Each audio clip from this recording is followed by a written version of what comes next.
primero hacer una introducción de lo que son los protocolos de enrutamiento. Vamos a ver los fundamentos de OSPF. Aquí está todo lo que se va a ver en OSPF. Tipos de paquetes que maneja OSPF, establecimiento de vecindades, vecinos OSPF, la configuración. Aquí ya hacemos un poco de configuración. ¿De acuerdo?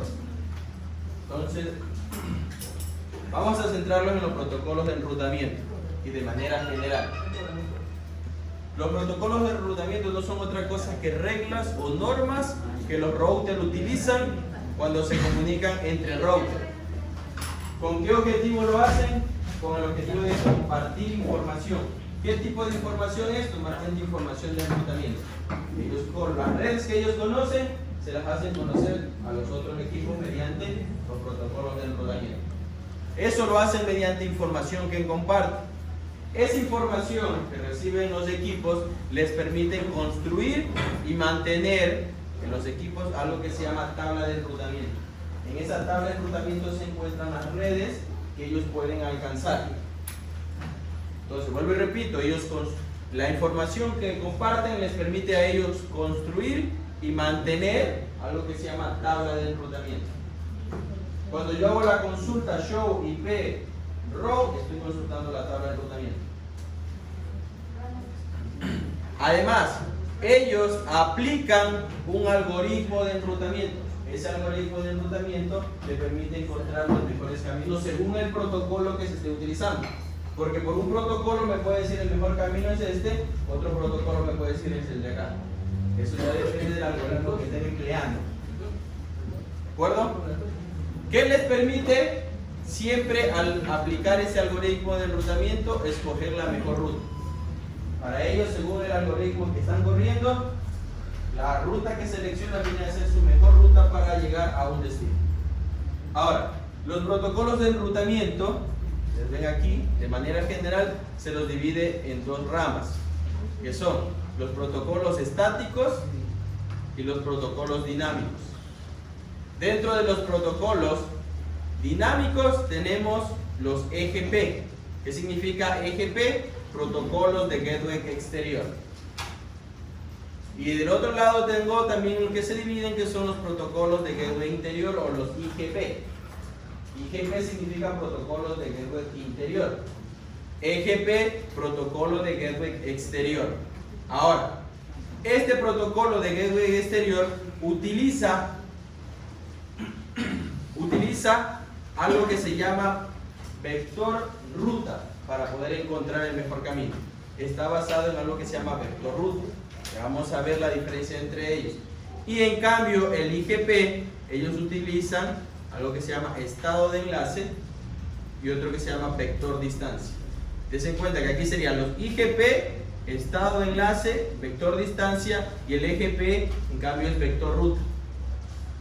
Este de aquí es vector ruta, los de acá son estado de enlace, vector distancia. Ahora, dentro de los EGP solamente tenemos uno con el que se trabaja en la actualidad, que es el BGP. Este es el protocolo para compartir grandes cantidades de información entre empresas o entre ISP. Ellos comparten la información con este protocolo, que se llama BGP. ¿Qué significa BGP? Protocolo de Gateway de Border. Protocolo de Gateway de Border. Eso significa BGP. Ustedes lo tienen que ver en la guía. Ese es el vector ruta, dice. Sí. El protocolo EGP, que es un protocolo de Gateway Exterior, es protocolo vector ruta. Y el único que hay en EGP es BGP, que significa protocolo de Gateway de Border. Ahora, en los IGP, eso de aquí nosotros lo clasificamos en dos: es estado de enlace y vector distancia. Tenemos dos tipos. Ahora, los de estado de enlace tenemos también dos tipos, que son AIS-AIS y OSPF. ¿Qué significan las siglas AIS-AIS? Sistema intermedio a sistema intermedio. Eso significan las siglas AIS-AIS. Este protocolo es especialmente utilizado dentro de los ISP. OSPF, des en cuenta que es parecido, porque ambos son vectores estado de enlace. OSPF también se basa, es parecido a AIS-AIS, sino que este se lo utiliza más a nivel empresarial. Este de acá más a nivel de ISP. Las redes, los ISP utilizan más AIS. OSPF a nivel empresarial. ¿Qué significa OSPF? Tienen que venir revisando. Que por eso se les pasa la guía.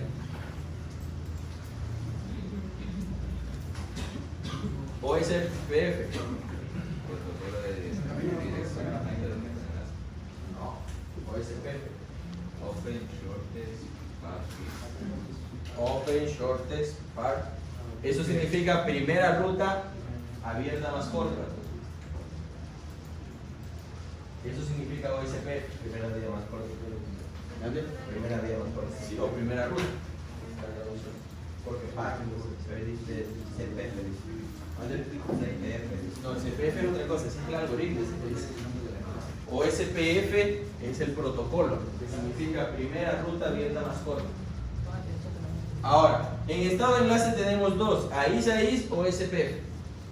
Y en la parte de vector distancia tenemos dos también, que se utilizan en la actualidad.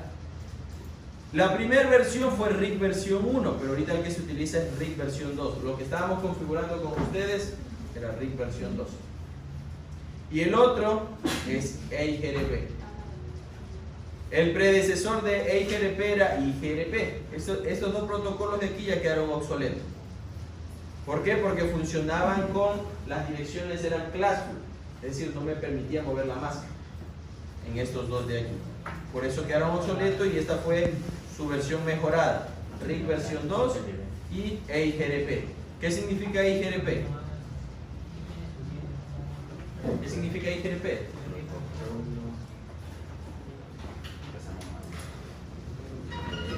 Protocolo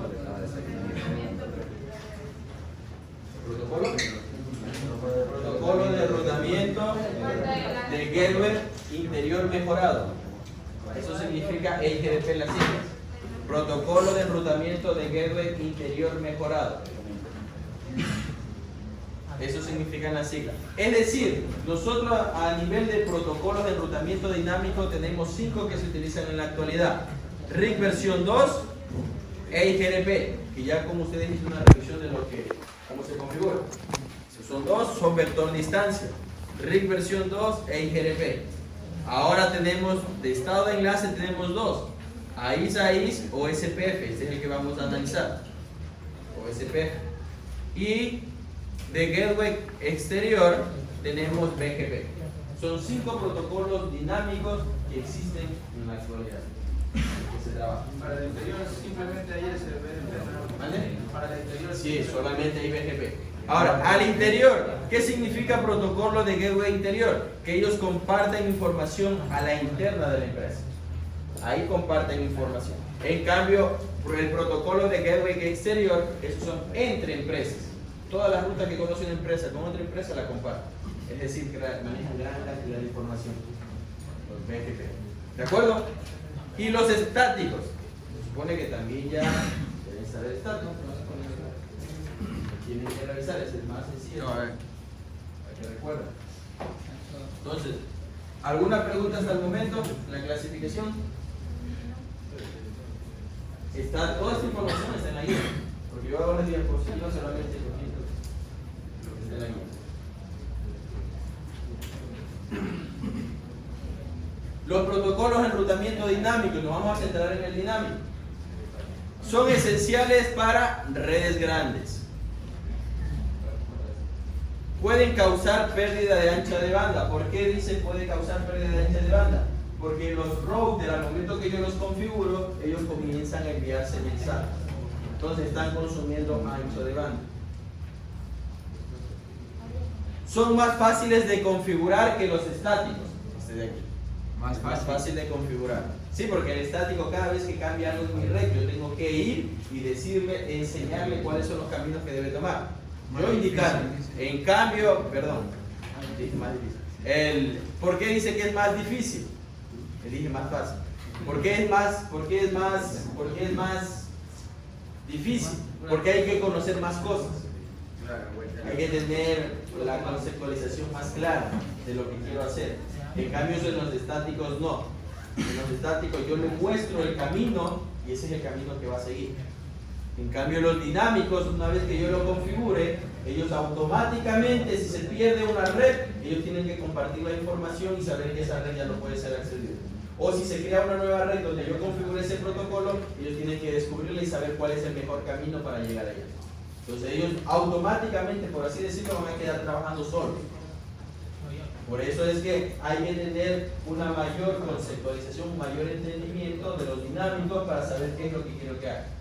¿De acuerdo?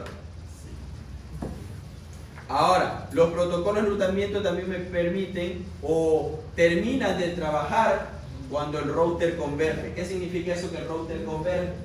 Significa que los equipos ya comparten información. Yo configuro dos routers con OSPF. Ese de aquí comienza a enviarle mensajes, el de acá mensaje, compartiendo las redes que conocen.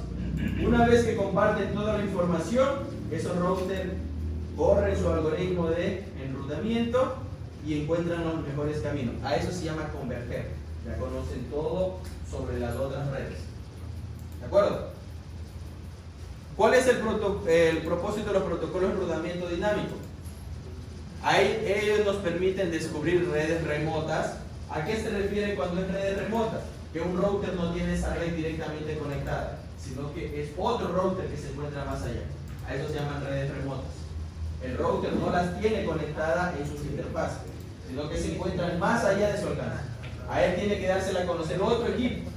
Por eso se llaman redes remotas. Mantener información de enrutamiento actualizada. Ese es otro de los propósitos. Es decir, cualquier cambio que haya en mi topología, los equipos se van a encargar ellos automáticamente de intercambiar la información para poder tener una información más reciente de lo que ha sucedido en mi red.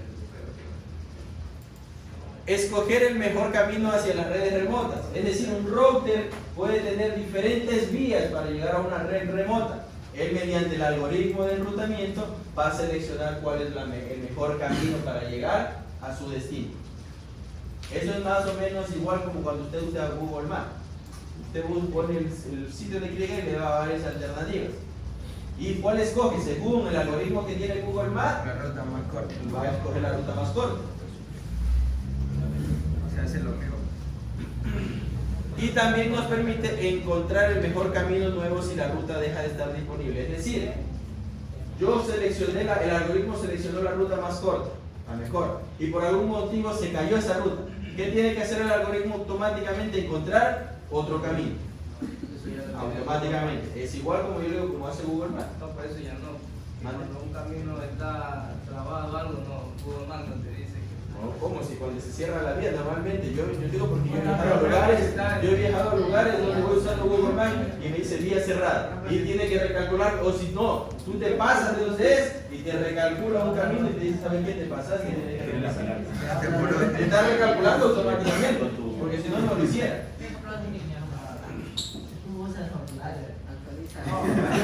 Ahora, Este de aquí es más parecido, digamos, como los grafos.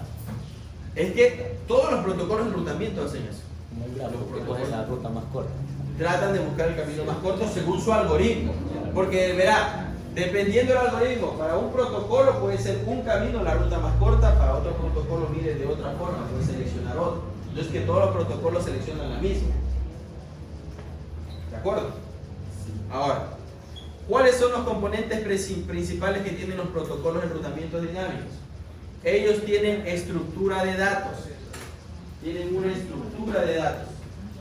Tienen un mensaje de protocolos de enrutamiento. Es decir, tienen unos mensajes que ellos se envían para poder compartir la información. Al hablar de estructura de datos, es que ellos manejan tablas y bases de datos.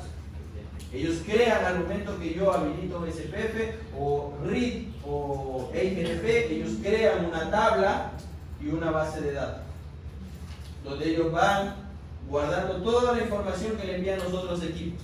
Y una vez que tienen toda esa información en la base de datos, mediante su algoritmo, seleccionan en una tabla cuáles son las mejores rutas. Eso es lo que hacen. Y ellos, otro de los componentes principales que tienen un algoritmo. No todos los protocolos de enrutamiento utilizan el mismo algoritmo. Utilizan diferentes algoritmos. Por ejemplo, OSPF utiliza un algoritmo que se llama Dijkstra, conocido como SPF, que significa primera ruta más corta. Se le dice SPF al algoritmo, pero en realidad se llama Dijkstra. Ese es el algoritmo que utiliza OSPF. RIG utiliza un algoritmo que se llama Bellman-Ford. Su creador fue Bellman-Ford y por eso tiene su nombre. ¿De acuerdo? Entonces hay algoritmos que cada protocolo de enrutamiento tiene su propio algoritmo que corre. Miren, un término también que es importante, AS. ¿Qué significa AS? O sistema autónomo. Recuerden que cuando configuramos EIGRP, ahí me decía número de sistema autónomo al final. Ponía router, EIGRP, y ahí lo hacía así, me pregunta y me salía un valor entre 1 y 65.535. Ese era un valor del sistema autónomo, y decía AS. El sistema autónomo no es otra cosa que un identificador de empresa. Es un identificador de empresa. Entonces, ¿qué es un sistema autónomo? No es otra cosa que una empresa, dicho en pocas palabras, una institución.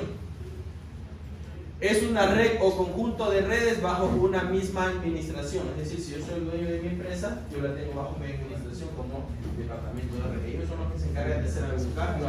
No es que viene alguien externo y va a estar aplicando cambios dentro de mi empresa. Yo soy el que administra mi red. Por eso un sistema autónomo es una red o conjunto de redes que está bajo una administración.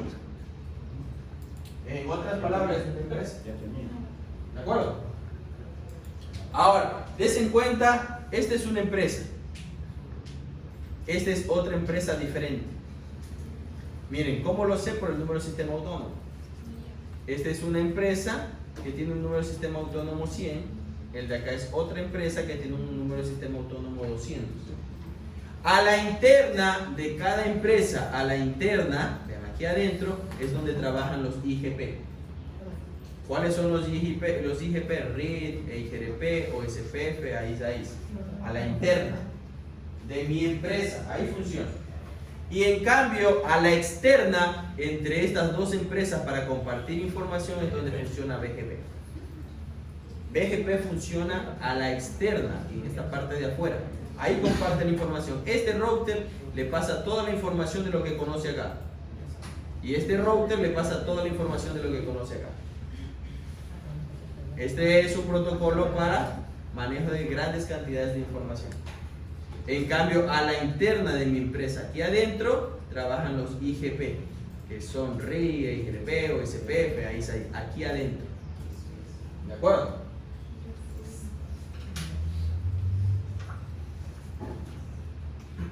Ahora, aquí estaban cómo se clasificaban. Vean. Vector distancia. Verán, dentro de los IGP tenemos vector distancia, estado de enlace. Eran las dos clasificaciones que había. Y dentro de los EGP solamente tenía una, que era vector ruta. Ahora, en IPv4, cuando utilizo IPv4, el protocolo se llama RIG versión 2. Cuando utilizo IPv6 se llama RIG-NG. Ese es el nombre que recibe para IPv6, de RIG. Recuerden que nosotros lo conocemos como RIG de manera general, pero cuando se utiliza en IPv4 se llama RIG versión 2. Cuando se utiliza en IPv6 su nombre es RIG-NG. Porque los comandos, el funcionamiento del algoritmo, las tablas son totalmente diferentes. Pueden tener el mismo nombre, pero IPv4 trabaja diferente que IPv6. Maneja la estructura incluso diferente. Entonces, el protocolo para IPv4 en realidad se llama RIG versión 2 y para IPv6 se llama RIG-NG. Ahora, tengo otro protocolo que es vector distancia, que es el EIGRP. Se llama EIGRP para la versión IPv4 y para la versión IPv6 se llama EIGRP para IPv6. Ese es el nombre que tiene.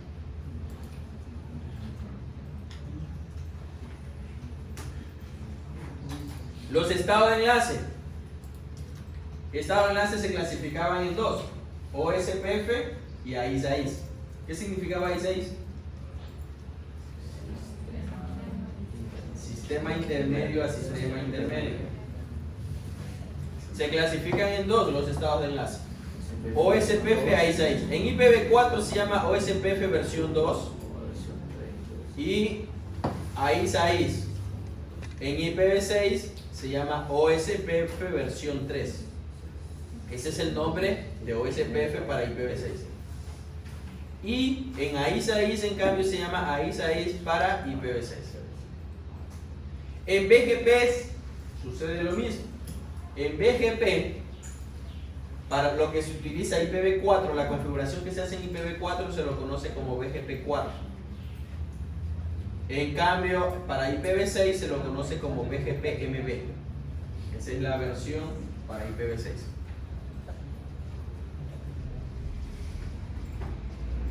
¿Alguna pregunta que tengan? No. Y ahorita que se decía que practicábamos el IPv6 con RIP, se le ponía RIP NG. No es, así se llama el nombre del protocolo. No se utiliza el comando. Es el nombre. ¿Cómo se llama el protocolo? Pero ¿se lo puede utilizar o no? ¿Cómo se lo va a utilizar? O sea, Es aplicar, el no, nombre. el nombre. Es el nombre. Es el nombre. NG. ¿Cómo se llama? Una cosa es los comandos, como yo dice los comandos. Estoy diciendo cómo se llama. Nombre para IPv6 y RIP. Ese es el nombre. Ahora, des en cuenta que ya nosotros vimos que se clasificaban los protocolos dinámicos en IGP y EGP. Los IGP eran vector distancia y estado de enlace. Y los EGP eran vector ruta, ¿verdad? Entonces, ¿a qué se refiere a eso? Miren, los protocolos vector distancia, ¿qué me dan a conocer? La dirección y la distancia que existe hacia un destino. Los protocolos estados de enlace me dan a conocer, ya les voy a explicar como para que lo entiendan con un ejemplo, me dan a conocer mediante este algoritmo cuál es la ruta más corta, y eso calcula. Y los protocolos vector ruta me dan a conocer la dirección, la distancia y cierta información adicional que se encuentra en la ruta. Eso llevándolo de manera analógica, o hacer una comparación análoga de lo que quiere decir en la vida real, lo podemos comparar de la siguiente forma. Este de aquí, el vector distancia es más o menos como cuando usted viaja, llega a un redondel, en ese redondel usted normalmente ve un letrero que le dice, ¿sabe qué? A la derecha tiene que ir a tal ciudad y se encuentra a tantos kilómetros. ¿Sí o no? Eso le dice, pero usted no conoce el camino, no sabe nada, no sabe cómo es la ruta, no sabe si hay otras ciudades intermedias, nada, solamente le dice en el letrero, a la derecha, tal ciudad, tantos kilómetros. Eso es lo único que conoce. Nada más. No sabe si el camino es 2 carriles, es 1 carril, nada, no dice nada. Solamente le da la dirección que debe tomar y la distancia en la que se encuentra. Eso es todo lo que conoce. Así trabajan los protocolos vector distancia. El protocolo estado de enlace, ¿cómo lo podemos comparar? Lo podemos comparar como el Google Maps o el Waze, que también es otra aplicación que se utiliza. Lo podemos comparar de esa forma. ¿Por qué? Porque usted ya no solamente ve la distancia y la dirección que debe tomar, sino que usted con el Google Maps usted ve El mapa. todo el mapa completo de la red. Ve un mapa completo. Así son los protocolos de estado de enlace. Le muestran un mapa completo. Ahí que va a ser breve. Y por último tenemos los protocolos vector ruta. ¿Cómo lo podemos comparar? Con el mismo ejemplo. Es como cuando usted llega también a ese mismo letrero y le dice, ¿sabe qué? A la derecha está la dirección que debe tomar para una ciudad y a tal distancia se encuentra. Usted avanza un poquito más y le da otra información. El camino es de 4 carriles. Digamos, una gasolinera se encuentra a 4 kilómetros y usted va avanzando y a medida que avanza le va presentando información extra. No solamente la distancia y la dirección, sino que va obteniendo usted información extra del camino. Le puede decir son 2 carriles, más adelante se hace 4 carriles, etc. Entonces le va presentando información extra de la vía. ¿De acuerdo? Esa es la diferencia entre los vector distancia, estado de enlace y vector ruta. No sé si les quedó más claro con el ejemplo que les acabo de poner. ¿Preguntas? ¿Dudas? El vector ruta y el vector distancia debe ser Parecido.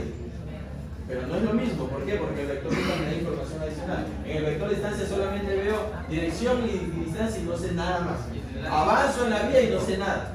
Me voy encontrando yo, voy recién conociendo el camino a medida que avance, no sé nada. En cambio, en el vector ruta, me da la dirección, me da la distancia y me va brindando información adicional del camino. Es un mapa completo de la red. Es como ver Google Maps. Te conozco todito, veo incluso en montañas, alternativas de la vía, etc. Porque usted con Google Maps puede ver eso. O sea que vamos a ver todo. Ellos tienen información de todo. Cada equipo tiene un mapa de la red. Pero a medida que, para poder mantener un mapa de esa red, los equipos también consumen más recursos. Ahora, hay otro concepto importante que es la distancia administrativa, que se la abrevia como AD. Eso significa distancia administrativa. ¿Qué es la distancia administrativa? Es el nivel de confianza que se le tiene a un protocolo de enrutamiento. Esa es la distancia administrativa. El nivel de confianza que se le tiene a un protocolo de enrutamiento. ¿A qué me refiero al nivel de confianza que se le tiene a un protocolo de enrutamiento? Recuerden que los protocolos de enrutamiento intercambian información. Entonces los equipos, al momento que reciben información, ellos le asignan un nivel de confianza a esa información que le está dando. Porque el router le está informando al otro. Entonces ellos tienen un nivel de confianza por protocolo de enrutamiento. Ahora, este nivel de confianza está descrito en esta tabla. Normalmente los fabricantes manejan algunos niveles de confianza. Nosotros estamos usando normalmente un emulador de imágenes que normalmente uno la obtiene y la más difundida que son los de Cisco. Porque también hay de otros fabricantes, pero normalmente las imágenes no son difundidas. No hay emuladores que me permitan practicar. Entonces, como estamos usando un emulador que utiliza Cisco, le he puesto esta tabla. Porque pongamos para Huawei, maneja otros valores. No son los mismos valores. Juniper, otros valores. Entonces, Cisco están los valores. Como digo, como estamos trabajando con el emulador, la facilidad que tenemos es que Cisco, como una empresa tan grande, tiene emuladores para que las personas vayan aprendiendo sobre cómo funciona. Entonces, por eso nos da esos emuladores, por eso es que hay la información. Se puede decir, la podemos ver nosotros vivos practicando. Entonces, esta tabla es de la distancia administrativa que manejan los equipos de Cisco. Miren aquí, por ejemplo, aquí entre menor sea el valor, más nivel de confianza. No es que entre más alto el valor, más nivel de confianza, no, que funciona al inverso. Entre el menor sea el valor, más nivel de confianza. Ahora, vean, ¿qué dice eso? Connect, eso significa que está directamente conectada. Es decir, yo tengo un router, que ese router sale de ahí una red. Yo le pongo una dirección IP y pertenece a esa red. ¿Esa red a quién le pertenece? Al router. Entonces, a esas son las que se llaman directamente conectadas, las Connect. Tienen el mayor nivel de confianza, que es el 0. ¿Por qué? Porque al router le pertenece. Ese router es el que la tiene configurada. Entonces, a él le pertenece. Entonces, como a él le pertenece, él tiene el mayor nivel de confianza a las rutas que él da a conocer, porque las tiene directamente conectadas. Vean, tenemos otra que es el enrutamiento estático. ¿Por qué tiene el siguiente nivel de confianza más alto? Es 1. Porque se supone que es el administrador de la red. Usted va, analiza, hace un análisis de la red, que cuál es el mejor camino, y usted dice al router, ¿sabes qué? Yo quiero que tomes este camino. Entonces usted como administrador le está indicando cuál es el camino que debe tomar. Entonces como usted le indica cuál es el camino que debe tomar, se supone que tiene el nivel de confianza más alto. Porque usted como administrador le dice, este camino debe tomar. Ya hizo un análisis. Entonces el router le da al enrutamiento estático el siguiente nivel de confianza más alto. Porque es el administrador de la red que le indica qué camino debe tomar. Tenemos aquí, miren, EIGRP. Si ustedes se dan cuenta, aquí en EIGRP hay 3 valores. EIGRP aparece aquí. ¿Dónde más aparece? Aquí. Y aparece aquí. Para EIGRP hay 3. ¿Por qué? Porque EIGRP, cuando yo trabajo con EIGRP, yo puedo hacer una sumarización. Es decir, yo tengo un router aquí que tiene varias rutas de EIGRP, y yo aquí en EIGRP puedo sumarizar y representar todas esas redes, que posiblemente sean 5, 6, 10, en una sola, que se anuncie. Entonces eso se llama EIGRP sumarizado. Cuando yo sumarizo mediante EIGRP, su nivel de confianza es 5. Yo doy a conocer una ruta sumarizada. ¿Por qué se supone que doy a conocer una ruta sumarizada y tiene un valor alto de nivel de confianza? Porque la sumarización la realiza el administrador. Usted como administrador realiza la sumarización y dice, yo estas 10 rutas las voy a representar en una sola. Usted está haciendo ese trabajo. Entonces, como usted lo hace, por eso le da un nivel de confianza alto. Tenemos aquí, des en cuenta, a BGP externa. BGP, lo que yo les decía, comparte información entre sistemas autónomos. Entonces, su nivel de confianza es de 20. Tenemos el EIGRP interna, tiene 90. Ese era el que configurábamos nosotros. Yo le enseñé a configurar el EIGRP, ese es el EIGRP normal, por así decirlo, que yo solamente lo habilito y entre ellos comienzan a compartir información. A ese se le llama EIGRP interna. Tiene un nivel o un valor de distancia administrativa de 90. Tenemos IGRP. Este de aquí ya en la actualidad no se lo utiliza. ¿Por qué? Porque este de aquí fue reemplazado por EIGRP. Esta era la versión anterior. Pero igual todavía aparecen ciertos equipos y distancia administrativa tiene de 5. Pero fue reemplazado este IGRP por EIGRP. Des en cuenta que la sigla es lo mismo. Aquí dice IGRP y le aumentaron la E. Es lo mismo que está acá. Significa protocolo de enrutamiento de gateway interior y aquí la E mejorado. Fue mejorado que el anterior, por eso ya no se utiliza el IGRP. Ahora, aquí aparece OSPF. OSPF tiene una distancia administrativa de 110. Tenemos también a ISA-IS. Este tiene una distancia administrativa de 115. Tenemos RID. Tiene una distancia administrativa de 120. Y tenemos aquí EIGRP externa. ¿Cuál es el EIGRP externa? ¿Se acuerdan que cuando nosotros hacíamos redistribución? Ese día hicimos de EIGRP a RIG y de RIG a EIGRP. Entonces cuando yo hago una redistribución y a la interna de EIGRP yo ingreso otro protocolo de fuera, entonces eso se llama EIGRP externa. ¿Por qué? Porque EIGRP está conociendo esa ruta de otro protocolo externo a EIGRP. Entonces ahí se llama EIGRP external y se le da una distancia administrativa de 170. Y por último tenemos BGP interna. ¿A qué se refiere BGP interna? Recuerden que BGP está realizado o fue creado para compartir rutas entre sistemas autónomos, pero también lo puede hacer trabajar usted a la interna. No es recomendable, pero puede trabajar a la interna. Entonces cuando trabaja a la interna, recibe el menor nivel de confianza, 200. ¿De acuerdo? Ahora, ¿para qué me sirven estos niveles de confianza? Es cuando yo en un equipo configuro varios protocolos de enrutamiento. Digamos, yo tengo configurado RID y tengo configurado OSPF. Y RID me dice, ¿sabes qué? Para llegar a una red remota X, ándate por la izquierda. O decirle que tenga dos conexiones. Y OSPF me dice, no, según mi algoritmo, la mejor ruta es por la derecha. Entonces, miren, RID le dice una cosa al router y OSPF le dice otra cosa al router. Ahora el router, ¿cómo decide?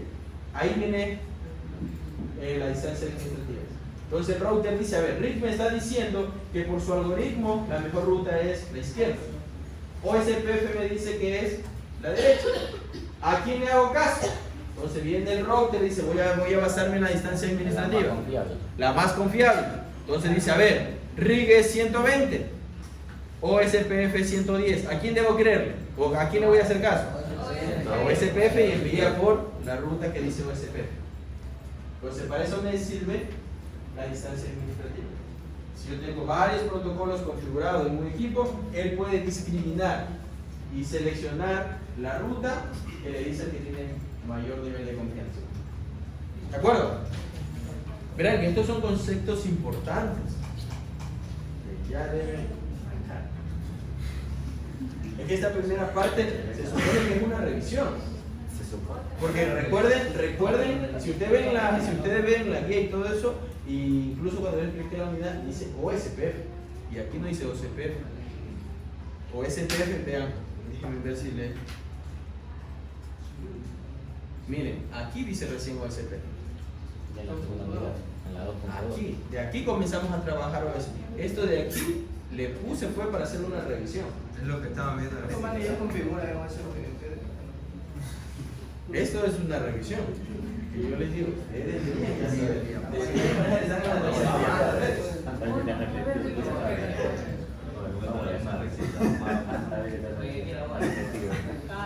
Ya, listo.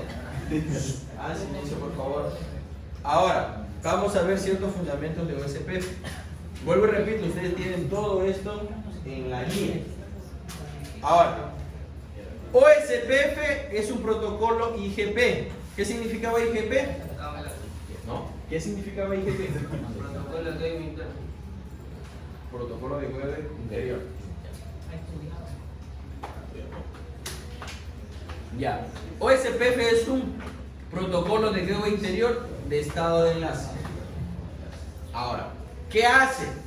Entre los routers que habilito yo OSPF, ellos se van a enviar unos mensajes, van a intercambiar mensajes. Estos mensajes se llaman LSA. Así se llaman los mensajes que intercambia OSPF. LSA. ¿Qué significa LSA? Anuncio de estado de enlace. La A es de advertisement, la L de link y la S de state, que significa, LS significa estado de enlace en español, y la A, anuncio, en inglés advertisement, anuncio de estado de enlace. Eso significa los mensajes que se envían los routers, entre ellos comienzan a intercambiar, una vez que yo habilito SPF, comienzan a intercambiar estos mensajes, que son los LSA. Los LSA tenemos varios tipos que también a medida que continuemos viendo SPF vamos a ver cada uno de esos tipos. Pero ellos intercambian LSA. Esto es LSA que le permiten a los equipos formar su base de datos. Los LSA que intercambian, que es la información, los mensajes, le permiten a cada router formar su base de datos de estado de enlace. Eso significa LSDB. Esto, LS, siempre que vean en OSPF, LS significa estado de enlace. Y aquí DB significa base de datos. La base de datos de estado de enlace. Es decir, con toda la información, con todos los mensajes que intercambian, los equipos forman su base de datos. ¿De acuerdo? Ahora, miren, aquí está por ponerles un ejemplo. Aquí está una topología, ¿ven? Esto es lo que yo tengo en mi red. Y si yo habilito OSPF, OSPF desde cada router forma su propio mapa. Miren que aquí está el mapa. El router 1 dice, yo tengo conectado esta red y le da un costo. Aquí la métrica que maneja OSPF es costo, se llama costo. Entonces, miren que desde el router 1 forma como un árbol. Pone como a punto central el router 1. Comienza a formar su mapa de todas las redes que puede alcanzar. Desde el router 4, el algoritmo forma su propio mapa de todas las redes que va a conocer, basado en este de aquí. Ellos comienzan desde cada router con la información que intercambian, ellos comienzan a formar su mapa, comienzan a formar su árbol para saber a cuáles redes puede alcanzar y cuáles son los costos que se manejan hacia esas redes. Aquí tenemos el ejemplo. Si tienen alguna pregunta, háganla. Ahora, las características de OSPF. OSPF fue desarrollado en el 87 por la IETF. Es un estándar. En la IETF se encuentran los estándares. Ahí están todos los estándares de los protocolos. Cuando se trata de un estándar, significa que cualquier fabricante lo puede utilizar. No es propietario, es abierto. Todo el mundo tiene información sobre ese protocolo. Es un estándar. OSPF se basa en ser open source. Por lo que muchos fabricantes lo pueden seguir desarrollando y mejorando, porque está el código. Toda la información de lo que es OSPF usted la puede encontrar, pongamos, para la versión 4 en el RFS 2328. Aquí se encuentra toda la información de cómo funciona OSPF. Y si usted quiere saber cómo está realizado o desarrollado La versión para IPv6 está en el RFC 5340. Así junta toda la información. Eso sí son montoneras de hojas en inglés. Ahora, OSPF es estado de enlace. Ya lo vimos. El algoritmo que utiliza para encontrar las mejores rutas se llama Dijkstra, también conocido como SPF. ¿Qué significa SPF? Primera ruta más corta. Es un protocolo sin clase. ¿A qué se refiere que sea sin clase? Cuando yo utilizo una dirección clase A, por así decirlo, que está en el rango de la clase A, la máscara no tiene que ser obligatoriamente en clase 8. Yo puedo mover la máscara. Eso significa que sea sin clase, que no esté ligado a la clase a la que pertenece la dirección. No es que yo tenga que usar un clase 8 obligatoriamente. Yo le puedo poner a una dirección que esté dentro del rango de la clase, le puedo poner una en las 20, 24, 25, la que yo quiera. Eso es mover la máscara. Por eso es sin clase, no está ligado a la clase a la que pertenece. Tiene un número de protocolo 89. Es decir, dentro de la IANA están toditos y el número de protocolos asignado tiene una numeración y es el número 89. Están como hasta, déjenme buscar en internet.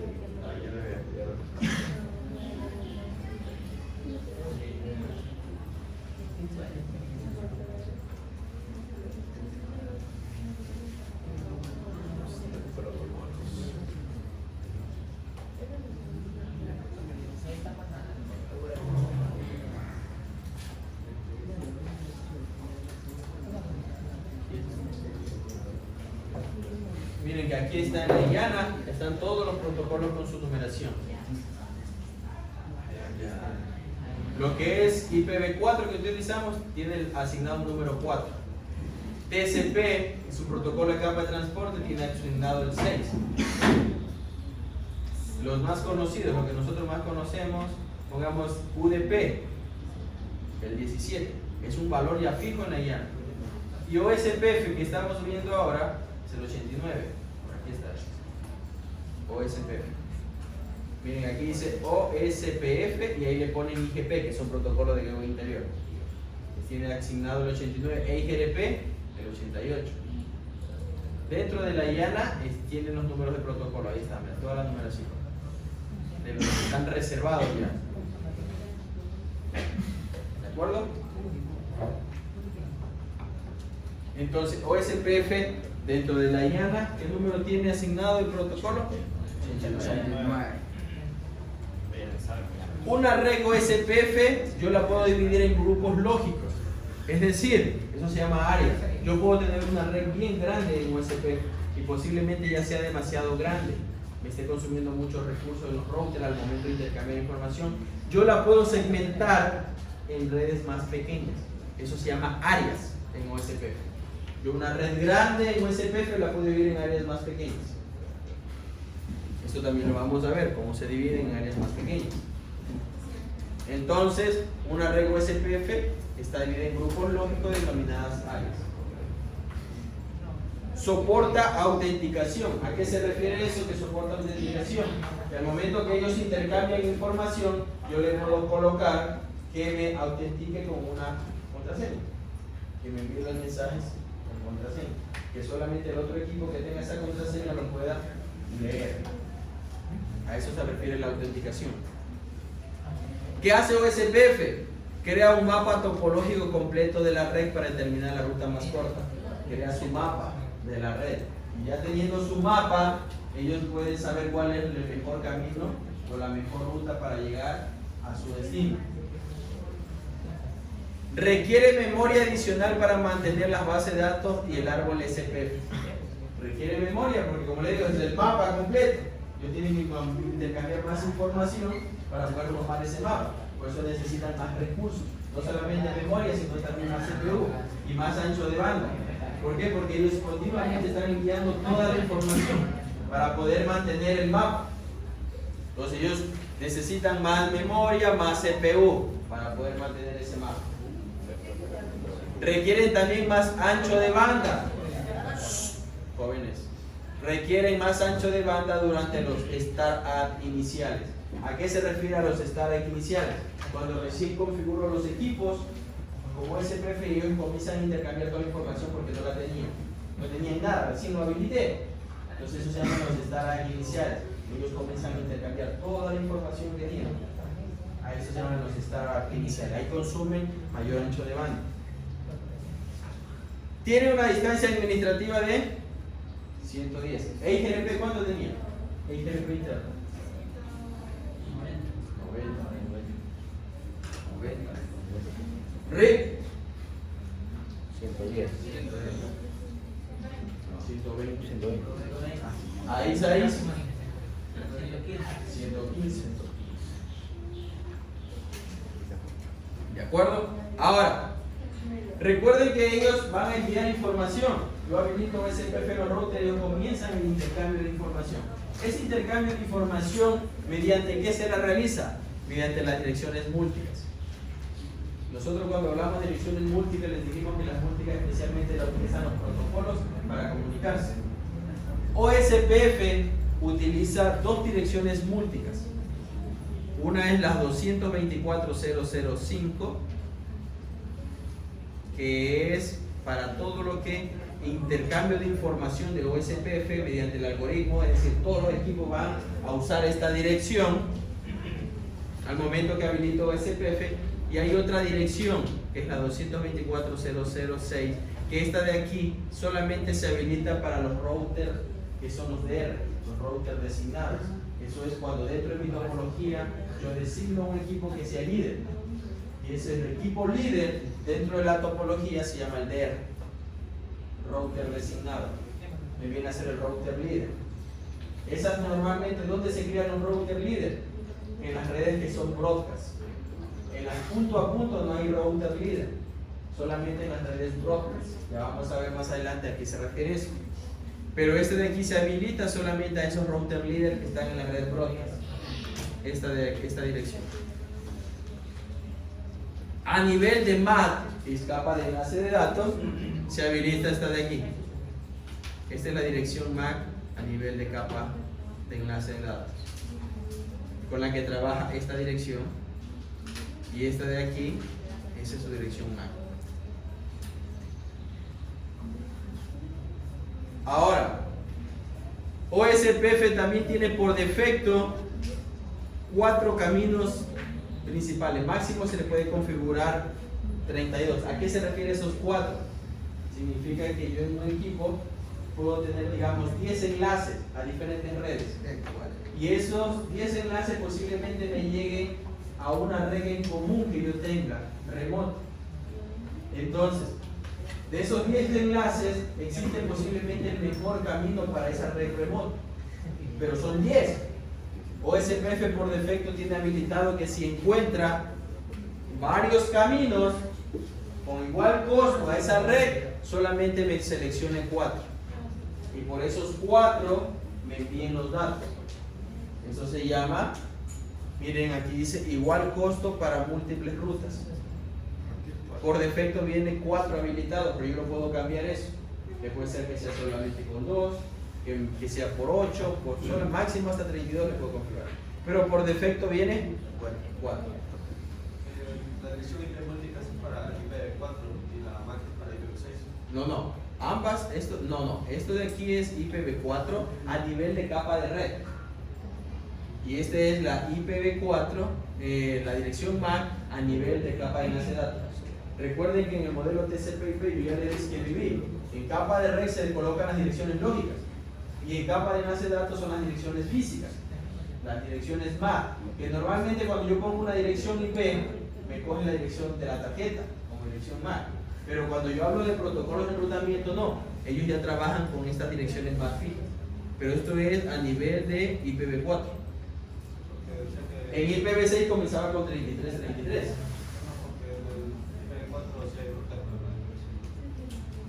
Por eso. Esto es IPv4. Esto es IPv4. Por eso aquí dice dirección MAC. Esto es capa de enlace de datos. Acá dirección IP. Esta es la dirección IP que nosotros vemos a nivel de capa de red. Esta es la dirección MAC que vemos a nivel de capa de enlace de datos. Porque siempre que se envía un mensaje va a tener una dirección IP y una dirección MAC. Eso necesito. ¿De acuerdo? ¿Alguna pregunta?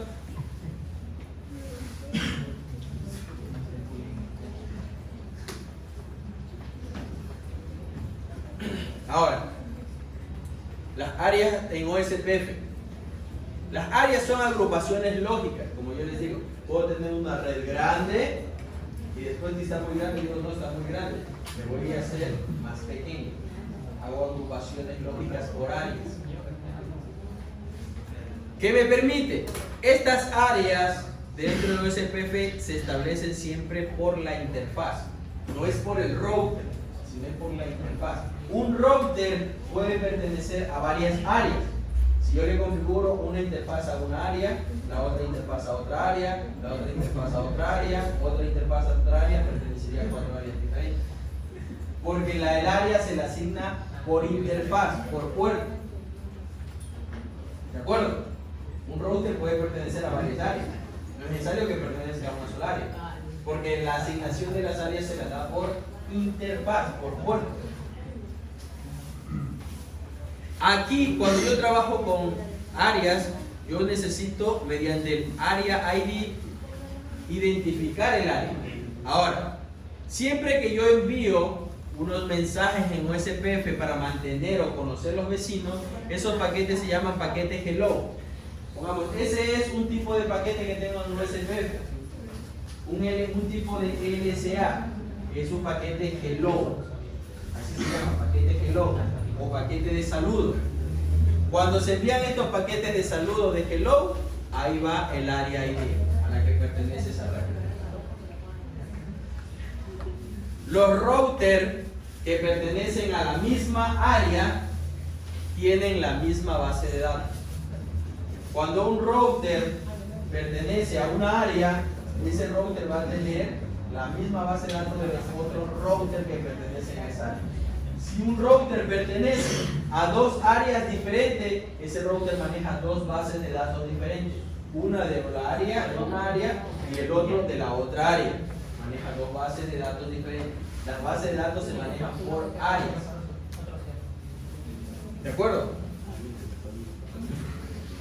Crecimiento, ¿qué causa el crecimiento o qué provoca el crecimiento de un área? Que se recalcule SPF. Por eso es que normalmente se crean áreas más pequeñas, porque si yo tengo una área muy grande y hay un recálculo del algoritmo Dijkstra, me afecta a todos los equipos, tiene que recalcularse todas las rutas y eso me consume memoria, CPU y ancho de banda. ¿Qué también me provoca el crecimiento de un área? Que la base de datos se haga más grande. Entre más grande tenga una base de datos, necesito mayor memoria, RAM y CPU para mantener. Que también, que la base de datos consuma, aquí está lo que le acabo de decir, memoria y CPU. Y por último, que no haya sumarización. Ahora, ¿qué me ayuda al tener múltiples áreas dentro de OSPF? Me ayuda teniendo bases de datos más pequeñas y manejables. Los routers tienen varias áreas. Miren, los routers que tienen varias áreas, lo que les expliqué no hace mucho, tendrán varias bases de datos. Si un router tiene 5, digamos, si un router pertenece a 5 áreas, ¿cuántas bases de datos tendrá? 5. Una base de datos por área. Si un router pertenece a 10 áreas, va a tener por lo tanto 10 bases de datos distintas, una por cada área. La topología no es visible fuera del área, es decir, cuando yo creo áreas, yo no puedo ver desde fuera. Por ponerles un ejemplo, yo tengo esto, una área que sería el área 0 y tengo aquí otra área que es el área 1. Los equipos que están aquí no pueden ver cómo está el mapa de la red acá. Este equipo de aquí no puede ver el mapa de la red de acá. No es visible. Ni los equipos de acá. Cada equipo solamente forma el mapa de la red al área que pertenece. Este equipo de aquí tiene el mapa de la red de todo esto. Este equipo de aquí tiene el mapa de la red de lo que está aquí al interno. Pero de aquí para acá no puede ver el mapa de la otra red. Solamente ve el mapa de su propia área. Solamente ve el mapa de la red de su propia área. A eso se refiere que la topología no es visible fuera del área.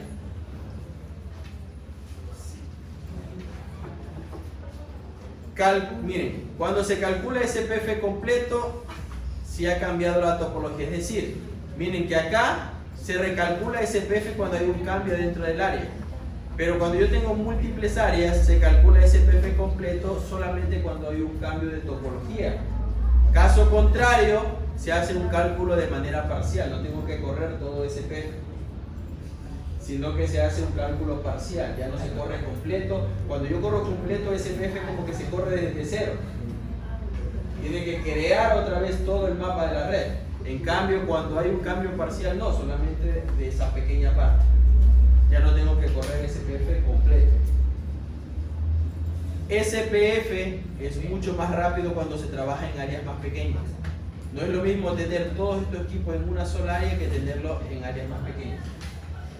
Cuando yo tengo en áreas más pequeñas, SPF al momento que va a hacer su cálculo solamente afecta aquí.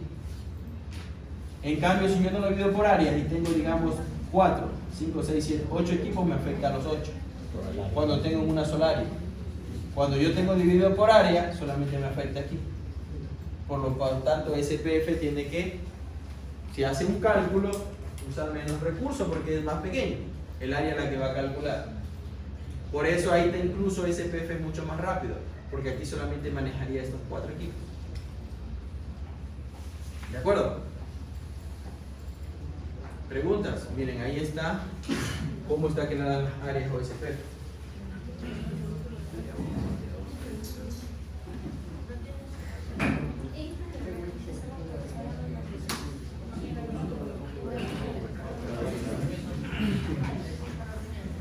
Vean aquí, vean. Yo aquí tengo áreas. Cuando yo tengo más de una área con SPF, cuando yo tengo, miren, escuchen esto, cuando yo tengo más de una área en OSPF, es decir, de 2 en adelante, yo siempre voy a tener una área que es un área cero, que se la conoce como el área backbone, o el área medular, el área principal. Yo siempre que tengo más de una área, digamos, cuando yo trabajo como SPF, sí tienen borrador. Digamos que yo cuando trabajo como SPF, miren chicos, cuando yo trabajo como SPF y tengo solamente un área, trabajo solamente con un área, yo a esta área le puedo poner la numeración que quiera, área 1, área 100, área 1000, la que yo quiera, porque trabajo con una sola área. Ahí yo puedo poner el área que yo desee, crear el área que yo desee. Pero cuando yo voy a trabajar con varias áreas, yo ya tengo que tener una área, siempre crear un área backbone o área medular, que va a ser el área 0. A esa área 0 se les pueden crear otras áreas acá, que puede ser el área 10, puede ser el área 100 o 1000, el área que yo quiera. Pero siempre las otras áreas que yo vaya a crear deben estar siempre unidas ¿a quién? El área 0, porque ese es el área medular. Cuando yo trabajo con más de un área, se va a caer al área medular. ¿De acuerdo? ¿Y en qué previene esa área 0? Es que esa es la área que va a poder intercambiar o va a permitir que las redes, pongamos, las redes que se encuentran de OSPF acá y yo tengo acá, estas redes de aquí no pueden intercambiar información directa. Tienen que darle a conocer al área backbone y el área backbone le lleva acá. Es como un área de paso. Si no existe el área backbone, no pueden intercambiar, no puedo llegar. Yo siempre voy a tener que las otras áreas que creo, tenerlas ligadas al área backbone. Ella es la que se va a encargar de hacer la comunicación. Porque yo no puedo, digamos que yo quiero solamente 2 áreas. Pongo área 10 y le pongo aquí área 100. Estas dos áreas no se pueden comunicar. No pueden intercambiar información. Está negado. ¿Por qué está negado? Porque ellos necesitan, para poder tener intercambio de información, estar ligados a un área backbone, que es el área 0. El área 0 es la que le va a proveer comunicación a esas dos áreas diferentes. Si no hay el área 0, no hay comunicación. Eso es lo que sucede aquí, ¿ven? En la explicación que yo les pongo. Miren, área 2, área 1. Entre esas dos áreas, como no hay área 0, no puede haber intercambio de rutas. No se puede dar. Entre dos áreas que, miren, si no está el área 0, no pueden intercambiar. Es decir, esta sería una área aislada de la de acá. Si ellas quieren comunicarse entre ellas, ellos necesitan estar ligados ¿a quién? A un área 0. Esta área 0 es la que la comunica entre ellas. ¿De acuerdo? Entre áreas diferentes donde no hay el área 0, no se pueden intercambiar rutas. Está negado. Ellos necesitan siempre de un área backbone o área medular aquí. ¿De acuerdo? ¿De acuerdo? Ahora, nosotros también cuando manejamos múltiples áreas, verá, espero que presten atención. Yo de acá al frente me doy cuenta que están conversando, si no, otra vez están en el celular. Como yo les he dicho, ya son adultos. Las consecuencias se ven después cuando vienen las pruebas. Verán, ahora vamos a conocer también ciertos nombres que a los routers se les da dentro de OSPF. Por ejemplo, si tengo yo 10 routers, ¿es necesario que todos vayan conectados al área 0 o solo el primero y el segundo? Es que no tiene nada que ver que tenga 10 routers. Yo puedo tener aquí. Pues no todos tienen que estar conectados directamente. Vea, todos estos routers de aquí, yo puedo tener 10 routers y están solamente en un área. Por eso. Es que usted me dice si tengo 10 routers, Y ahí estaría solo conectado uno al área 0. Uno directamente, claro. uno es el que va a estar aquí. Eso es lo que voy a darle los nombres. Vean, ahora, yo tengo aquí mi área 1, vean. Dense cuenta que aquí en el área 1 yo voy a tener un router que me comunica con el área 0. Este router que me comunica con el área 0, dense cuenta que tiene unas siglas aquí. Dice ABR. ¿Qué significa ABR? Router de borde de área. El router que comunica a cualquier área con el área 0 se llama ABR. Router de borde de área. Ese es el nombre que recibe. Verán que le estoy dando los nombres. En las pruebas siempre aparecen un montón de cosas de lo que les he explicado. Y eso viene a ser la función más o menos como un switch. No, es que no es un switch. No, sino que, o sea, digamos, donde se interconectan más redes. Donde se comunica, no es más red, se conecta a otra área. Si como es OSPF aquí yo me interconecto es con otra área. Es como el encargado de conectar a la Otra área. Sí. Es decir, este router de aquí tiene configurada esta interfaz en el área 1 Segunda área. y esta interfaz en el área 0. Sí. Es decir, este router tiene dos bases de datos, la del área 1 y la del área 0. Recuerda que yo le decía, un router por cada interfaz que pertenezca a un área tiene una base de datos. ¿De acuerdo? Se va a caer, va a dañar la silla, levántese. Es que está mal sentado. Es que eso no puede hacer. Imagínense que se daña y se corra. ¿De acuerdo? Ahora, dense en cuenta que acá área 2 con área 0 igual. Aquí tengo un router que es un ABR. Es el router que me comunica estas dos áreas. ¿De acuerdo? Verán que tienen que ir entendiendo estas partes conceptuales cuando vayan a configurar. Yo veo algunos que se sienten aburridos. Yo también soy ingeniero. A mí la teoría me aburre, pero tengo que entender ciertas cosas. Porque si no yo me pusiera a configurar, si me pongo a configurar no me van a entender. Yo me puedo poner a configurar. Cojo la siguiente clase que viene si hace esto y hace esto, van a quedar en blanco. No están leyendo la guía. Usted tiene que venir leyendo la guía. Por eso se le entrega con anticipación. Pero yo veo que aquí hay algunos nada. Verán que yo aquí lo que hago es un resumen de explicación. En la guía hay un montón de texto. Que si ustedes lo vienen leyendo y no preguntan, ya no es culpa mía. Verán que ya se vienen los exámenes. Los exámenes se supone que inician la otra semana. ¿Qué? No, la próxima semana es el examen parcial. Sí, no. ¿Seguro? Sí. La próxima semana es el examen parcial. Para tomar prueba de segunda unidad. Ah, claro. Hasta donde avancemos la segunda unidad de esta semana, el próximo lunes tiene prueba. De la segunda unidad. De la segunda hasta donde avancemos. Empieza el lunes. No, el examen normalmente no recuerdo si es con miércoles, me parece. Entonces ya tenemos ahorita el jueves y el lunes. Claro, el lunes tiene que tener. Dijo que le iba a dar de horas laborables. ¿Qué cosa? Iba a repartir más conocimiento después de horas laborables. Yo le dije que tenía mayoría. Yo le dije que tenía la mayoría que quiere. Porque eso no es obligatorio. Yo le dije que no es obligatorio. Que si quiere y tiene preguntas, ahí hay una hora que yo. O sea, el lunes usted va a tomar otra prueba y después el examen o ya solo un No, examen. porque esa es la prueba de la unidad 2. O solo quiere que hace una nota que ya dio.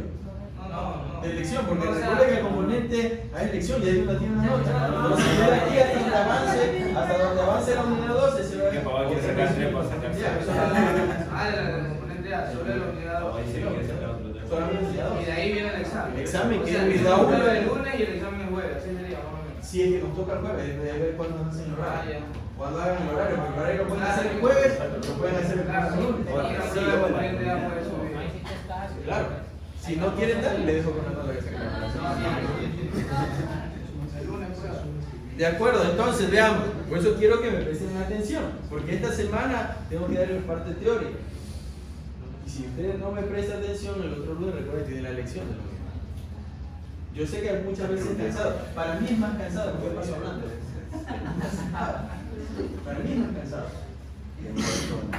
Yo paso y habla y habla y habla. Entonces yo lo que necesito es que ponga de su parte. Yo sé que me he dado cuenta que el curso tiene muchas deficiencias. Hay cosas que no han visto. Pero no podemos quedar como que simplemente no he visto ya, porque yo no he visto, entonces ya no hagamos nada. Tienen que poner de su parte. Ahora, vuelvo y repito. Yo tengo aquí un router que se llama ABR. ¿Qué significa ABR? Router de borde de área. Eso significa ABR. Este router es el que me va a hacer la comunicación entre el área 0 y el área 2. Es decir, este router, ¿cuántas bases de datos maneja? Dos. Maneja la del área 0 y la del área 2. Es decir, si yo quiero comunicar esta área 1 y esta área 2, yo siempre tengo que, para poderla comunicar, utilizar al área 0 como un área de paso. Yo no puedo hacer una comunicación diferente entre dos áreas que no sean no esté involucrada en una el área 0. Si yo quiero comunicar aquí directamente área 1 con área 2 poniendo un router en medio, no se van a comunicar. Tiene que de ley pasar por el área 0. Por eso es el área backbone, el área medular, el área principal. En el ABR dijo que utilizaba 2 bases de datos. Depende. Si en este router aquí, este ABR, y llegase a tener, digamos, aquí otra interfaz, y ese fuera el área 100, ¿cuántas bases de datos tendría este ABR? 3. Por cada área a la que pertenece un router, tiene una base de datos.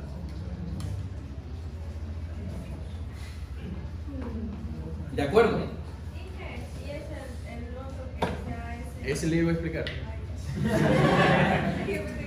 Ahora, des en cuenta que aquí hay un router que dice ASBR. Este router, si ustedes ven del lado derecho, dice dominio de enrutamiento externo. Significa que cuando yo tengo otro protocolo de enrutamiento acá, OSPF se conecta a otro protocolo ajeno a OSPF. Digamos que yo tengo RIC acá. Digamos que tengo EIGRP acá.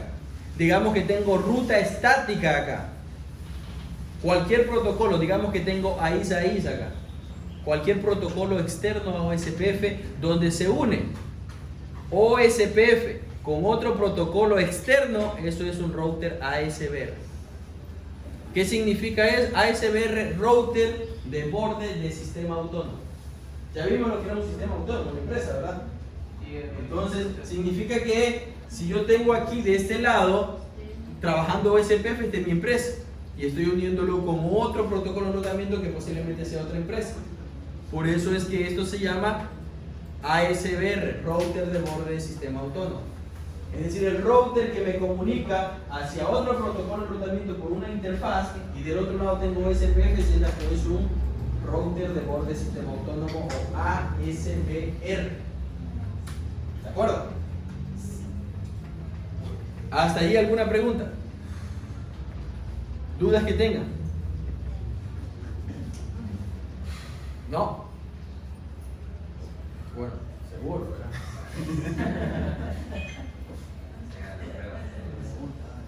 Vean, aquí está, miren. Vuelvo y repito. Yo siempre necesito al área backbone o área 0 para poder intercambiar las rutas. Miren, aquí está.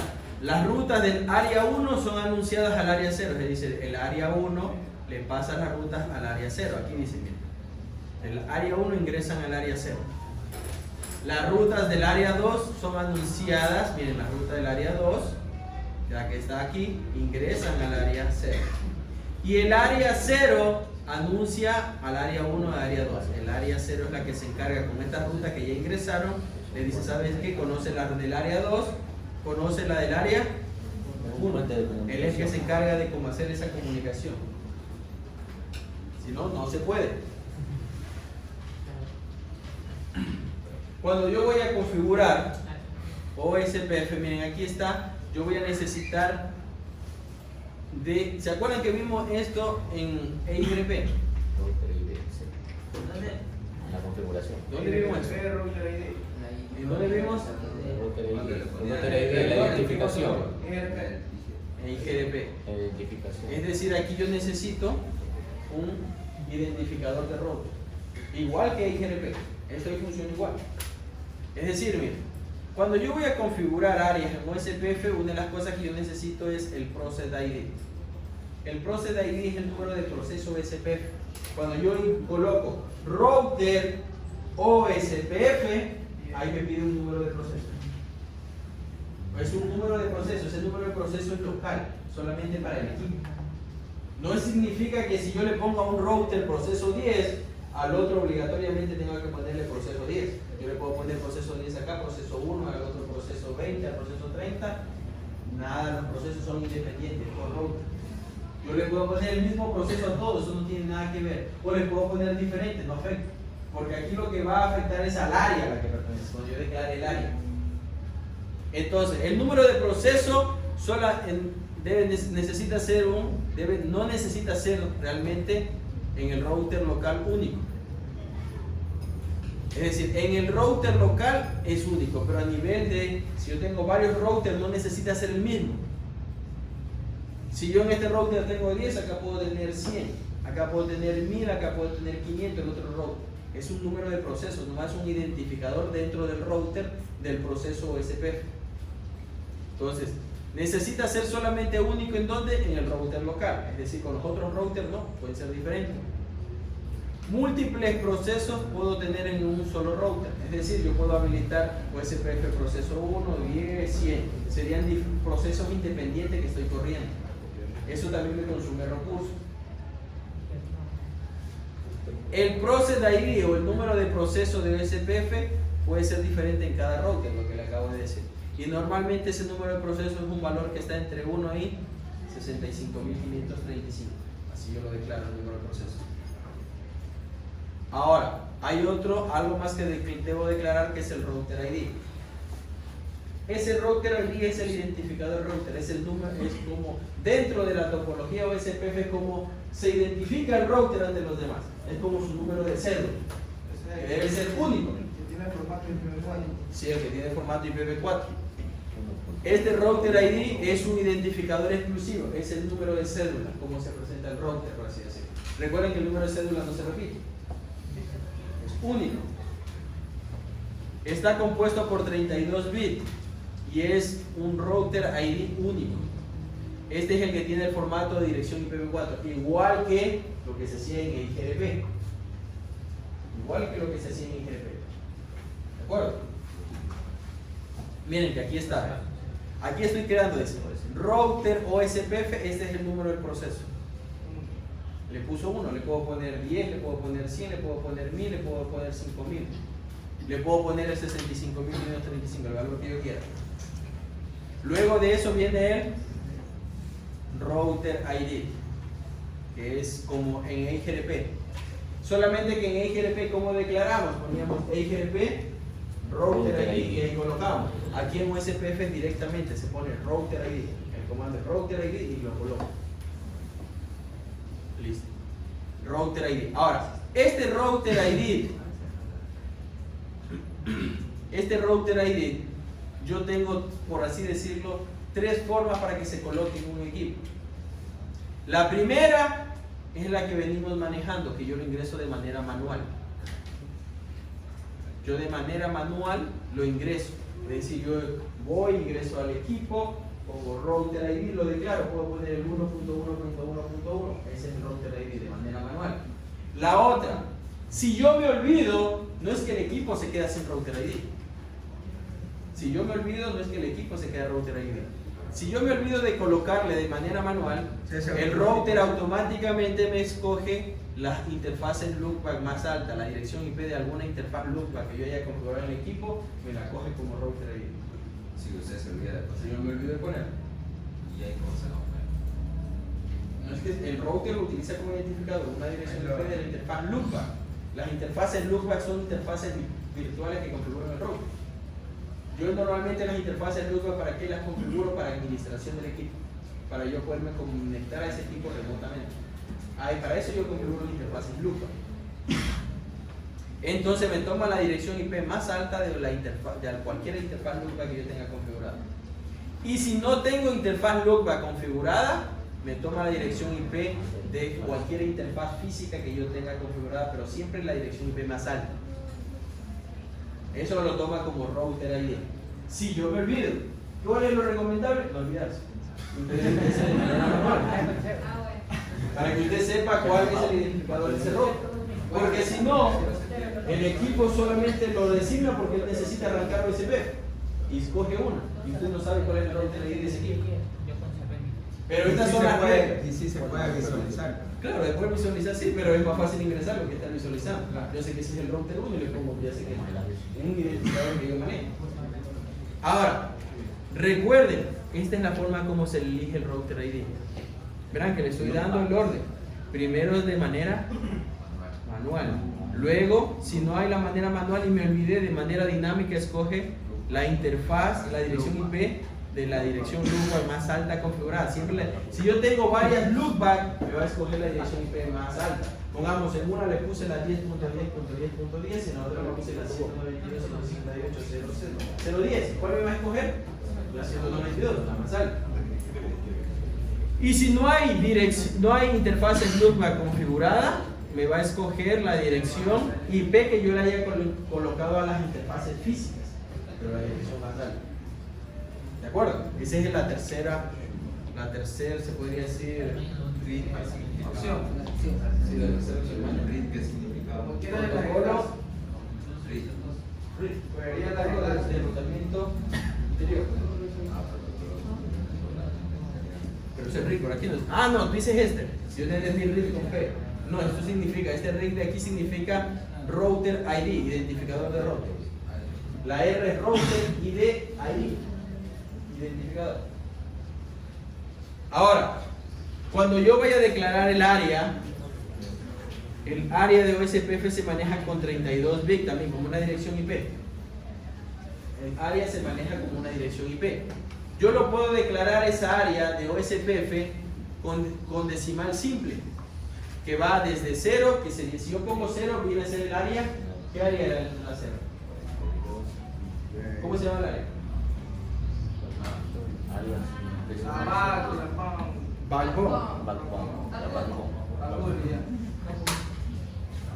Entonces, yo ahí la estoy declarando como decimal simple, poniéndole 0 hasta este valor. Yo puedo crear. ¿Por qué digo que hasta este valor? Porque recuerden que tiene 32 bits. Si yo cojo 2 elevado a la 32 es el valor máximo. Ese es el valor que me da. Yo así puedo declarar las áreas. O lo puedo hacer mediante decimal punteado, que sería desde la 000 hasta 255. Porque nosotros vemos área 0. Cuando nosotros vemos así que dice área 0, pero en realidad esta área 0 es 0.0.0.0. sino que está, cuando nosotros le vemos así área 0 está declarada como decimal simple. Pero el router a la interna no maneja decimal simple, él maneja punteado. Él hace la conversión simple. De lo que nosotros ingresemos como simple, él hace la conversión y lo pasa a decimal punteado. Ahora, OSPF anuncia en decimal punteado, bien, esto es lo que maneja.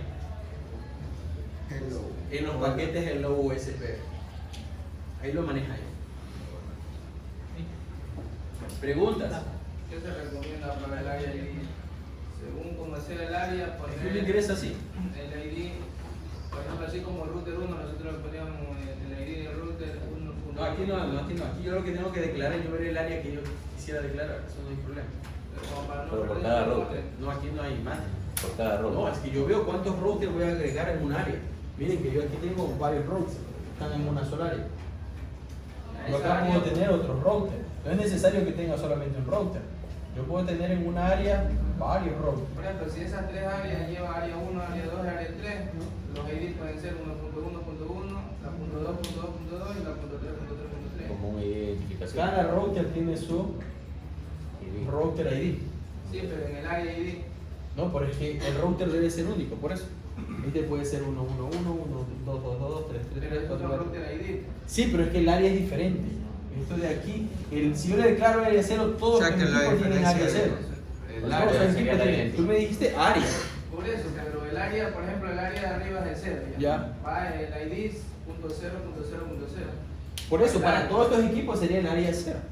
Todos los equipos son área 0. Por eso, pero y si voy a la 1, o sea, hasta por orden, poner la .1.1 del área, el ID del área. Lo que pasa es que está viendo una mezcla, digamos, de router ID a Claro, que tú me diferencia estás de haciendo- área ID. Tú o me sea, estás la haciendo una diferencia. mezcla de router ID con área ID, que son dos Es cosas. que el área de arriba que lleva .0 no va a poder llevar el área 1 de abajo, que lleva .1.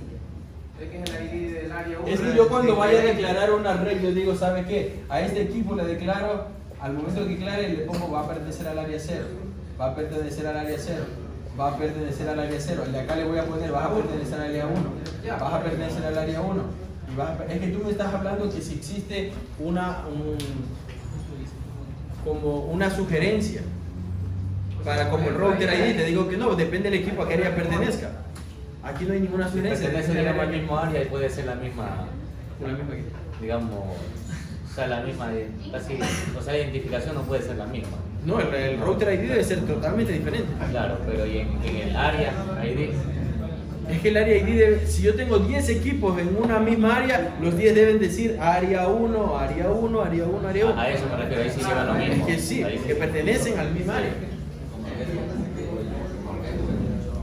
Nada que ver, ahí me está metiendo una vergüenza, pero no tiene nada que ver eso. Está alucinante. No, aquí es por área. Sí, o sea, lo que me refiero es que, por ejemplo, tengo el área 1, no le voy a poner quizá... Área 1, o sea, área aunque 2. se pueda, no le voy a poner el área 200, ya. No, porque ustedes saben que eso va al área 1, pues si es el área 1, es área 1. Todo O sea, va al para área no 1. confundir. Solo es para diferenciar. ¿A qué área pertenece? Por eso es que usted mezcló y dijo algo del router ID. Estaba router ID con Usted área me ID. decía, estaba router confundido. ID con área ID, entonces pongamos un router, yo lo puedo tener así. Yo puedo tener este router aquí, digamos, y este router aquí está en una área, digamos que es el área 0, y este router de acá en esta interfaz está en el área 100. Ya, todos van a pertenecer. Entonces, ¿qué pasa? Este router de aquí, dentro del identificador, digamos que yo le pongo 1, el router ID. O le puedo poner, recuerden que es un formato de dirección IP, el que yo quiera. Le puedo poner 100, digamos que le quiero poner el identificador aquí 1, para saber que es el router 1. Es lo que yo quiera porque es una dirección IP. Ahora, ese es su router ID, pero esta interfaz pertenece al área 0. Esta interfaz de aquí pertenece al área 0. Tiene un router ID en dos áreas diferentes. ¿A cuál área le puede dar el nombre que tú quieras? El router ID es totalmente diferente a lo que es que pertenezca al área. Recuerden que un router puede pertenecer a más de un área. Pero el router ID de ese router debe ser único. Hasta cuenta de área. Yo quiero el número de interfaz que tenga, yo le puedo poner una interfaz en un área diferente. ¿De acuerdo? Eso es la capacidad que tiene el router. Si el router no tiene muchos puertos, entonces no puede tener muchas áreas. Eso es la capacidad que tiene el router. ¿De acuerdo? Aquí está. Hay también ciertos nombres que se le dan a los routers dentro de OSPF. Veamos. Router internos. ¿Cuáles vienen a ser los routers internos dentro de OSPF? Los routers que todas sus interfaces pertenecen a una misma área. Y esta área es diferente al área 0. Estos son routers internos. Todas sus áreas pertenecen al área, a una misma área. Esos son routers internos. Todas sus interfaces pertenecen a una misma área. Esos son los routers internos. Este router de aquí, todas sus interfaces están dentro de una sola área. Como están dentro de una sola área, son routers internos. La definición, vuelvo y repito, todas sus interfaces deben estar dentro de una misma área. Cuando estaba cerradito, ¿qué era? Esto es serial. Interfaces serial. Miren aquí, pongamos, si a mí me dicen en el área 0, miren aquí hay otro que se llama router backbone. ¿Cuáles son los router backbone? Los routers cuyas interfaces pertenecen al área 0. Cuando hay un router que tiene sus interfaces en el área 0, es un router backbone. ¿De acuerdo? Los AVR, ya vimos lo que eran los AVR. Ellos es aquellos routers que tienen una interfaz en un área y la otra interfaz en otra área. Pongamos este router de aquí, este de aquí viene a ser el AVR. El de acá,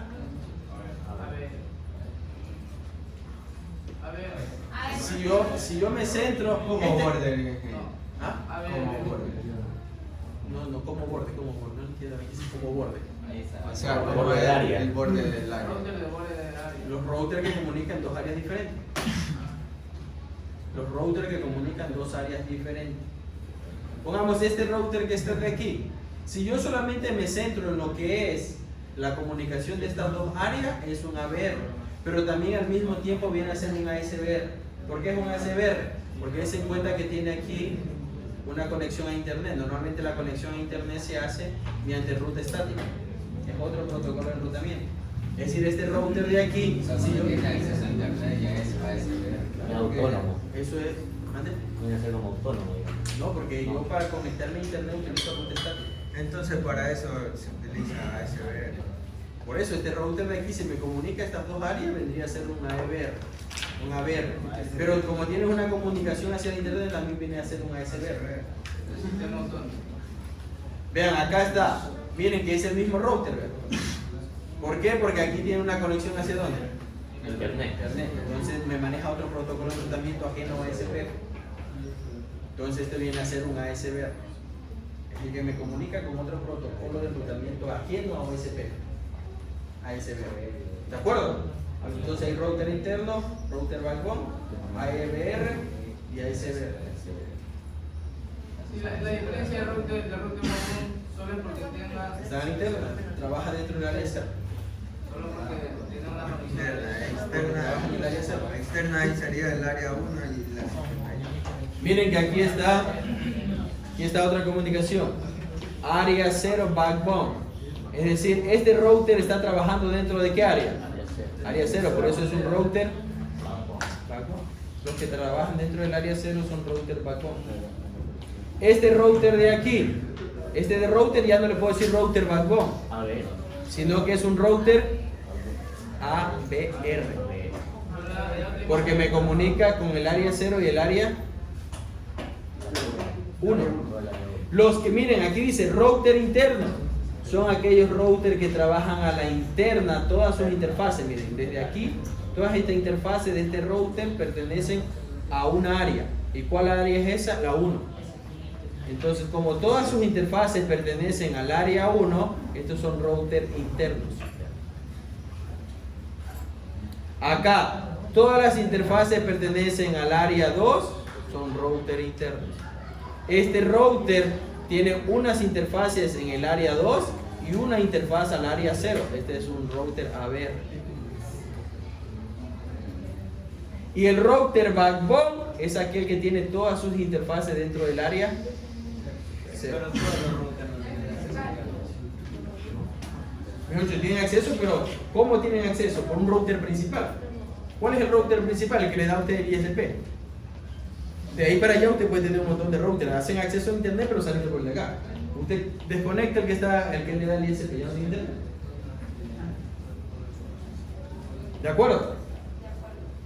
Entonces, router interno, todas sus interfaces están dentro de una área que es diferente al área 0. Vean.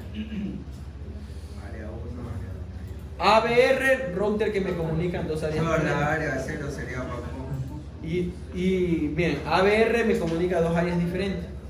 Y los router backbone son los que pertenecen solamente al área 0. No tienen ninguna interfaz en otra área, porque si no sería ABR. Solamente los router backbone son los que pertenecen a una sola área, que es el área 0. ¿De acuerdo? Y ABR es el mismo nombre si se conecta de áreas que sean distintas de ese. Se puede. En configuración casi ASBR. ¿Se puede o no se puede? Siempre tiene que pasar por los ceros. Ya, porque usted sabe la Si definición. hay 100 áreas, las 100 tienen que conectarse a las 100 igual. Eso vengo diciendo desde el Claro. principio. Es- área backbone es la principal, todo lo demás debe estar conectado. ¿Cuántos BRs hay? ¿De Cada acuerdo? BR va a un área. Cada BR va a un área. Digamos, a enrutar un área. Me comunica, Sí. no es que me va a enrutar, me va a comunicar. Comunicar.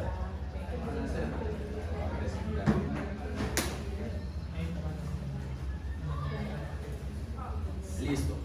Base de datos y tablas OSPF, lo que maneja OSPF al interno. Recuerden que nosotros vimos que en OSPF se creaban bases de datos. Las bases de datos me crean tablas. En esa tabla está como un resumen de lo. La base de datos me condensa toda la información. El algoritmo lo que me hace con toda esa información es, yo quiero las tablas de las mejores rutas, son las tablas de enrutamiento. Coge, corre su algoritmo y me extrae de allí las mejores rutas. Ahí me forman las tablas. ¿De acuerdo? Entonces, veamos. Nosotros tenemos en OSPF tres tipos de bases de datos diferentes. OSPF me maneja tres tipos de bases de datos diferentes que tienen su propio nombre. Una se llama tabla de adyacencia. Otra se llama la base de datos de estado de enlace. Y la otra se llama la base de datos de reenvío.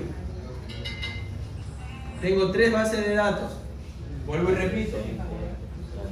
La base de datos de adyacencia, la base de datos de estado de enlace y la base de datos de reenvío. Ahora, de esta base de datos de adyacencia se crea una tabla de vecinos. De la base de datos de estado de enlace se crea una tabla de topología. Y de la base de datos de reenvío se crea la tabla de enrutamiento. Forwarding. Ahora, descripción, vean. Lista todos los routers vecinos con los que un router estableció comunicación bidireccional. Es decir, yo aquí tengo, esta información me guarda todos los routers vecinos a un router. El router comienza a comunicarse, establece una vecindad, se llama en OSPF. Una vez que establece esa vecindad, aquí coloca. Por eso se llama tabla de vecinos. Aquí se forman todas las adyacencias que tiene un router y aquí saca su tabla de vecinos. ¿Qué se encuentra allí? Todos los routers vecinos con los que un router estableció comunicación bidireccional. Es decir, que le envió mensajes y él recibió mensajes de ese otro equipo. Yo puedo ver esta tabla mediante el comando show IP OSPF neighbor. Ahí veo los vecinos. Yo pongo show IP OSPF neighbor y veo los vecinos que se conocieron por OSPF.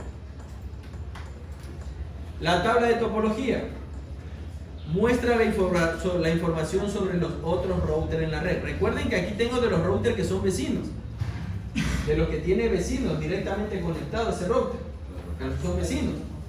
En cambio, en la tabla de topología me muestra la información sobre los otros routers de la red, los que no están conectados directamente. Es decir, yo puedo tener un router el área, según el área. Digamos, vamos a ponerle una sola área. Vamos a ponerle una sola área. Yo tengo este router.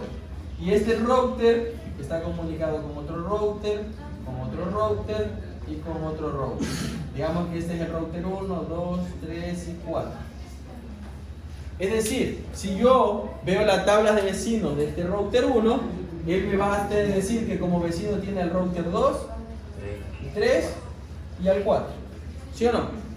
Pero aquí me dice la tabla de topología. La tabla de topología, en cambio, ¿qué me muestra? Ya no los vecinos que tiene él, sino que este router puede tener otro router acá. Este router de acá puede tener otro router acá, este router otro router acá. En la tabla de topología se encuentra la información de los otros routers que no son vecinos de él. Digamos, se estaría la información del 5, del 6 y del 7. De los que no son. Estos de aquí son vecinos. Del router 1, ¿cuáles son sus vecinos? El 2, que está directamente conectado. y el 4. 3 y el 4 son vecinos. Ahí se muestra esa información. En la tabla de topología se muestra la información sobre los otros routers en la red, es decir, vería el 5, 6 y el 7 porque no los tiene de vecino. Incluido el 2, 3 y 4 o no. No. Dice, muestra la información de los. Solo de los otros. ¿De acuerdo? Ahora, esta base de datos representa la topología de la red. Todos los routers dentro de una área tienen la misma base de datos. Se puede ver con qué comando. Show. Show IP o SPF database. Aquí ve la base de datos. Esta la base de datos de reenvío me crea la tabla de enrutamiento. Lista las mejores rutas calculadas por. Es decir, yo aquí en esta tabla de enrutamiento voy a tener, aquí están todas las rutas, todos los caminos, pero el algoritmo me corre un algoritmo aquí, lo ejecuta y me selecciona las mejores rutas y las guarda aquí. Entonces, lista las mejores rutas calculadas por SPF. La tabla de enrutamiento de cada router es única por router y contiene información sobre cómo y dónde enviar paquetes para otros routers. Se puede ver con el comando esta es la información.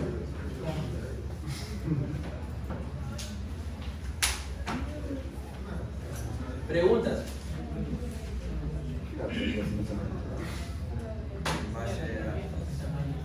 ¿No hay preguntas? La topología que solo mostraba routers ajenos que, o sea, que no sean. Muestra información sobre los otros routers. Están anexadas después. No muestra los de los vecinos. Es que por eso hay los de vecinos. Entonces, si ya me mostraron la información de los vecinos, ¿para qué tengo esta otra? Es la misma base de datos. Ya no tienes razón de ser. ¿De acuerdo?